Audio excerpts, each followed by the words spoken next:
It's no secret that movie theater chains have an uphill battle to climb as far as making enough revenue to stay afloat this year. And a lot of that has to do with the fact that it's projected to make $1 billion less this year than in 2023.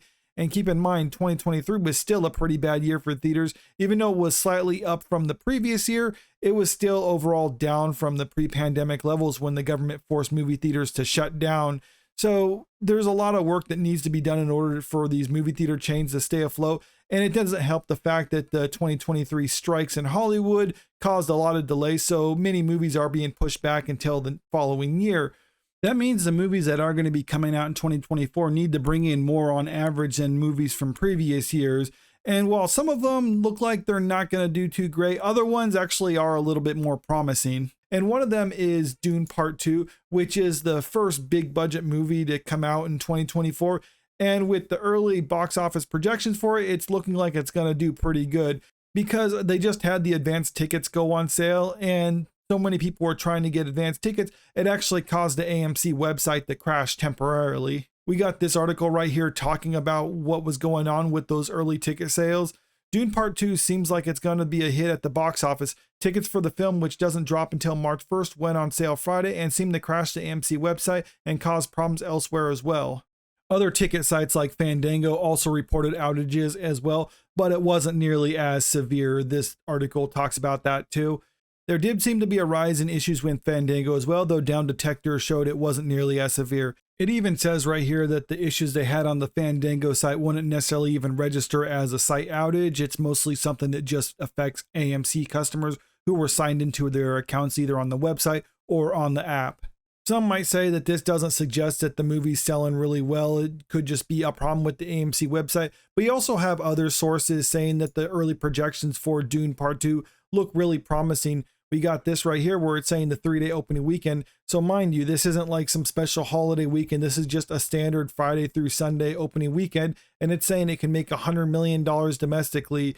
I don't know what the global take will be, or even if it is being released globally in the same day. I will have to double check on that one. But either way, $100 million domestic opening is a good sign for this movie and would actually just completely dwarf what the first movie actually was able to bring in domestically during its opening weekend. But I can get more on that in a little bit. First, let's go over to this other site, comicbook.com, that also says that it should probably be projected to make around $100 million during its opening weekend. Some studios are saying it could actually make $1 billion at the global box office in total. Now, keep in mind, these are what studios are saying about this movie. We all know studios don't necessarily have the greatest idea of what movies are going to make money. I mean, otherwise, if that was the case, then they would never produce any bombs. So you can take that with a pinch of salt, but still, the fact of the matter is a lot of people are anticipating that this movie is going to hit it really big.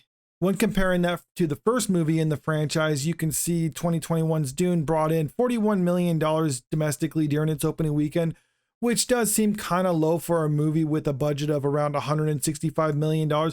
But you also have to keep in mind, when this was released back in 2021, theaters weren't open to full capacity, and it also had the same day and date release on HBO Max too. So a lot of people weren't necessarily paying to go see it in theater. They were just staying home and watching it on streaming. One of the things it does have that it offered that the second movie is also offering is it's going to be shown at IMAX screens. And this is a movie that really does lend itself to the IMAX screen format. So I can see a lot of people paying premium dollars to watch it in theaters to watch it on an IMAX screen. Whereas a lot of other movies that are coming out this year, they might not actually meet that. And that's probably why a lot of people are expected to see this movie in theaters. I'm not necessarily saying this movie is going to be $1 billion hit because there's a lot of factors that go into play, but it definitely has the potential to be $1 billion hit and be a good early start to the summer blockbuster season.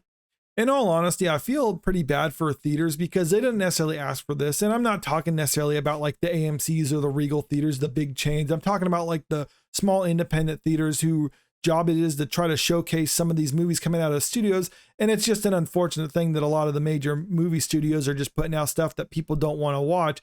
In the past, I think in their minds that they could focus more on streaming platforms and they don't need theaters, but we've come to find out that that's actually not the case. And if they want to actually make money off the movies that they're making, well, then they have to rely on the theaters too. So it is kind of like a symbiotic relationship between the two. too often, though, that they've abandoned the theaters in favor of their streaming platforms, and they realize that that's really not a working model for them. So that's why they're trying to focus on things like this, but it might be too little too late. Now, that's not to say the theatrical experience is going away entirely, but I think what we're going to see in the future is basically the only theaters that are surviving are these major movie theater chains, and everything else just kind of falls by the wayside.